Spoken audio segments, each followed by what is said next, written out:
নমস্কাৰ জনালোঁ সকলোকে। কি খবৰ আপোনালোকৰ? মই ভালেই আছোঁ, আপোনালোকো নিশ্চয় ভালে আছে। এগৰাকী মডেলক মই মেকআপ কৰিম আৰু মেকআপ কৰাৰ পাছতনো কেনেকুৱা হয় লুকটো জনাব।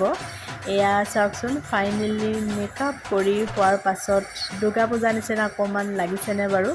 হয়, দুৰ্গা পূজাৰ কাৰণে আমি এই ভিডিঅ'বিলাক আপোনালোকৰ কাৰণে আগবঢ়াইছোঁ। আৰু পাৰ্লাৰৰ পৰা প্ৰত্যেক বছৰে মই এনেকৈ দুৰ্গা পূজাৰ সময়ত আৰু বহাগ বিহুৰ সময়ত এনেকৈ এটা ফটোশ্বুট কৰোঁ নিজৰ ফালৰ পৰা। কিবা এটা মনটো ভাল লাগে আৰু যিটো কাম কৰোঁ সেই কামটো যদি এনেকৈ ৰাইজক অকণমান দেখাব পাৰোঁ তেতিয়া অকণমান ভাল লাগে, আৰু ৰাইজেও যদি মৰম আৰু সঁহাৰি জনায় তেতিয়াতো আৰুই মনটো বেছি ভাল লাগে।